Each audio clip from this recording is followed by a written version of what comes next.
This is our first tutorial related to subject data structure. Data structure में हम इसमें पढ़ेंगे what is data structure, data structure है क्या और उसके different types of data structure. तो data structure पढ़ने से पहले हमें पता होना चाहिए डेटा क्या होता है और उसका स्ट्रक्चर क्या होता है. तो डेटा के बारे में अगर हम बात करें तो डेटा क्या होता है, anything to give information is called data. कोई भी ऐसी चीज जो हमें क्या देगी, इंफॉर्मेशन देती है, वो कहलाता है हमारा डेटा. जैसे अगर हम बात करें स्टूडेंट नेम की, तो नेम हमारा एक स्टूडेंट का क्या है, डेटा. ऐसे स्टूडेंट रोल नंबर की बात करें तो स्टूडेंट रोल नंबर भी हमारे पास क्या है, एक डेटा है. ऐसी रोल नंबर के अलावा ब्रांच की बात करें, ब्रांच भी एक डेटा है स्टूडेंट का. एड्रेस स्टूडेंट का एक डेटा है, अकाउंट नंबर एक डेटा है. तो ये डिफरेंट टाइप्स के क्या है, डेटा है. इसके बाद नेक्स्ट आता है स्ट्रक्चर. स्ट्रक्चर का मतलब होता है representation of data is called structure. इस डेटा को रिप्रेजेंट करना.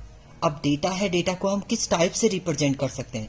हम उसका एक ग्राफ बना सकते हैं, एरे की फॉर्म में उसको रख सकते हैं, लिस्ट की फॉर्म में रख सकते हैं. इसके अलावा क्यू बना सकते हैं, स्टैक क्रिएट कर सकते हैं. ये सब इसके डेटा को रिप्रेजेंट करने का तरीका होता है. अगर हम सिंपल बात करें, फॉर एग्जाम्पल हम लेते हैं, अगर स्टूडेंट की बात करें, स्टूडेंट के अंदर डिफरेंट टाइप्स के हमारे डेटा हैं. स्टूडेंट का अपना एक नेम होता है, एक रोल नंबर होता है, इसके अलावा ब्रांच होगा, इसके अलावा एड्रेस. ये इन डिफरेंट डेटा को एक स्ट्रक्चर की फॉर्म में रखना, यानी मैनेज करके रखना, वो कहलाता हमारा डेटा स्ट्रक्चर. अब मैनेज कैसे करेंगे हम इसको, जैसे हमने लिखा नेम, इसके बाद हमने लिखा यहाँ पर रोल नंबर, इसके बाद हमने लिखा यहाँ पर ब्रांच. तो हमने क्या किया, इन सबको मैनेज करके टेबल की फॉर्म में रख दिया. तो ये इसका क्या हो गया, स्ट्रक्चर रिप्रेजेंट हो गया इन डेटा का. ऐसे ही हम इसके अंदर डेटा डिफाइन कर सकते हैं. जैसे नेम हमने लिखा है कमल, रोल नंबर दिया हमने 2, ब्रांच दे दिया IT. तो ये इसका क्या हो गया, रिप्रेजेंटेशन हो गया डेटा का. नेक्स्ट, अब मेन टॉपिक पे हम आते हैं. अगर हम डेटा स्ट्रक्चर की बात करते हैं तो data structure is a combination of data plus structure. Data और स्ट्रक्चर जब कंबाइन हो जाते हैं तो बनता है हमारा डेटा स्ट्रक्चर.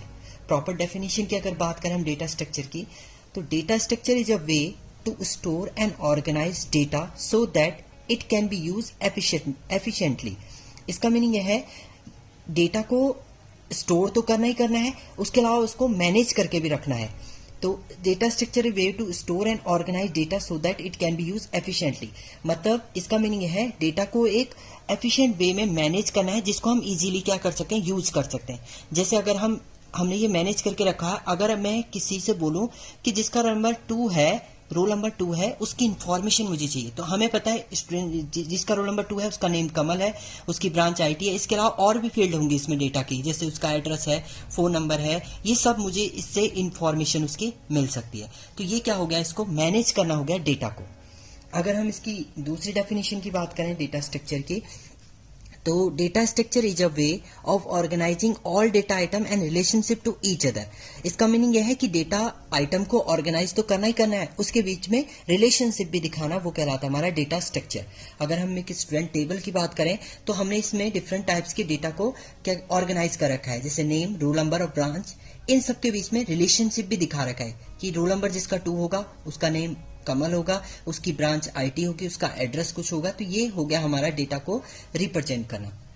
इसके बाद नेक्स्ट टॉपिक आते हैं हम types of data structure. Data structure अगर टाइप की बात करें तो मेनली डेटा स्ट्रक्चर होते हैं हमारे 2 टाइप के. पहला होता है प्रिमिटिव डेटा स्ट्रक्चर, दूसरा होता है नॉन प्रिमिटिव डेटा स्ट्रक्चर. अगर प्रिमिटिव डेटा स्ट्रक्चर की बात करते हैं तो प्रिमिटिव का मीनिंग होता है जो प्री डिफाइन होते हैं, पहले से ही सिस्टम में इनकी डेफिनेशन डिफाइन होती है, जिनको हम डायरेक्टली यूज करते हैं. अब अगर हम प्रिमिटिव डेटा स्ट्रक्चर की बात करते हैं तो प्रिमिटिव में आते हैं इंटीजर होते हैं हमारे, की बात करें 1, 2, 3 या up to infinite, minus plus सब आते हैं इसमें इंटीजर में.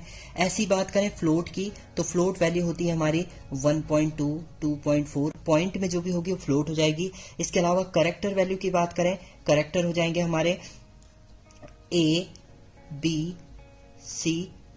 ये डिफाइन करते हैं हम लोग. ये प्री डिफाइंड डेटा टाइप है, यानी ये प्री डिफाइंड डेटा स्ट्रक्चर हैं, जिनको हम डायरेक्टली अपने सिस्टम पे यूज करते हैं या अपने प्रोग्राम पे हम डायरेक्टली यूज करते हैं.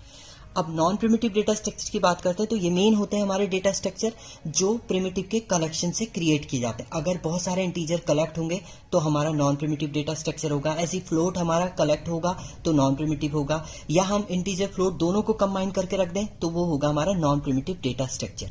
अब नॉन प्रिमिटिव डेटा स्ट्रक्चर की अगर बात करते हैं, ये भी दो टाइप का होता है। एक होता है लीनियर डेटा स्ट्रक्चर, एक होता है non linear data structure. Linear data structure में जो डेटा होता है एक सीक्वेंशियल ऑर्डर में स्टोर होता है। सीक्वेंशियल मतलब एक के बाद एक प्रॉपर वे में डेटा स्टोर होगा। नॉन प्रिमिटिव डेटा स्ट्रक्चर में डेटा सीक्वेंशियल ऑर्डर में नहीं स्टोर होता है, डेटा कहीं पर भी कैसे भी हम लोग स्टोर कर सकते हैं। अब अगर लीनियर डेटा स्ट्रक्चर की बात करते हैं, इसके अंदर आता है हमारा array, stack, Q, link list. ये सारे होते हैं हमारे लीनियर डेटा स्ट्रक्चर, जिनको हम आगे के ट्यूटोरियल में पढ़ेंगे। इनके बारे में सबके बारे में, एरे, स्टैक, इन सबके बारे में पढ़ेंगे। ऐसी नॉन लीनियर डेटा स्ट्रक्चर की बात करते हैं तो उसके अंदर आता है हमारा ट्री, ग्राफ, ये हमारे होते हैं नॉन लीनियर डेटा स्ट्रक्चर। अब अगर हम प्रॉपर डेफिनेशन की बात करते हैं primitive and non primitive data structure की, तो primitive data structure these are basic structure and are directly operate by machine instruction. ये क्या होते हैं? प्री डिफाइंड डेटा स्ट्रक्चर होते हैं जिनको मशीन डायरेक्टली यूज करती है। जैसे इसमें आते हैं हमारे इंटीजर, फ्लोट, कैरेक्टर, ये सब क्या होते हैं? हमारे प्रिमिटिव डेटा स्ट्रक्चर होते हैं। नॉन प्रिमिटिव डेटा स्ट्रक्चर जो होते हैं, these are drive from the primitive data structure. Primitive के कलेक्शन से, मतलब बहुत सारे इंटीजर जब कलेक्ट होंगे तो एक नॉन प्रिमिटिव डेटा स्ट्रक्चर बनेगा। ऐसी फ्लोट बहुत सारे कलेक्ट होंगे तो नॉन प्रिमिटिव डेटा स्ट्रक्चर होगा, या दोनों का कॉम्बिनेशन होकर हम बहुत सारे डेटा को इकट्ठा करें तो वो भी क्या होगा? नॉन प्रिमिटिव डेटा स्ट्रक्चर होगा। It is a collection of same type और different type primitive data structure. इसका मीनिंग यह है हम सेम टाइप के डेटा को भी कलेक्ट कर सकते हैं और डिफरेंट टाइप के डेटा को भी कलेक्ट कर सकते हैं। इसके एग्जाम्पल की अगर बात करें हम, अगर हम बहुत सारे इंटीजर को कलेक्ट करें, 1 2 3 4 5, इन सबको कलेक्ट करके हम लिख दिया तो ये सारे सेम टाइप के हैं। सारे क्या है? इंटीजर फॉर्म है, इंटीजर फॉर्म है, तो ये हो गए सेम टाइप के डेटा। तो क्या है? It is a collection of same type. Same type का कलेक्शन हो सकता है। दूसरा, डिफरेंट टाइप के डेटा का कलेक्शन भी हो सकता है। जैसे एक हमने इंटीजर वैल्यू ले ली, दूसरा हमने फ्लोट वैल्यू ले ली, तीसरा हमने करेक्टर वैल्यू ले ली, इसके अलावा फिर हमने इंटीजर वैल्यू ले ली, 1.12 ले लिया, या हमने फिर से कोई फ्लोट वैल्यू ले ली है 1.4 ले लिया। तो इन सबको अगर हम कलेक्ट करते हैं तो ये होता है हमारा different type of primitive data structure. ये हो गए डिफरेंट टाइप्स के, डिफरेंट टाइप हो गए, और ये हो गए हमारे same type, same type.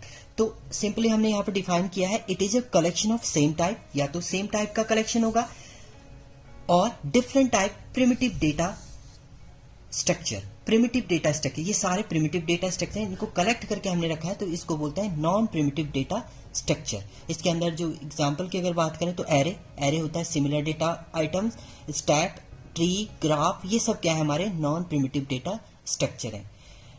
Thank you friend. Next tutorial में हम पढ़ेंगे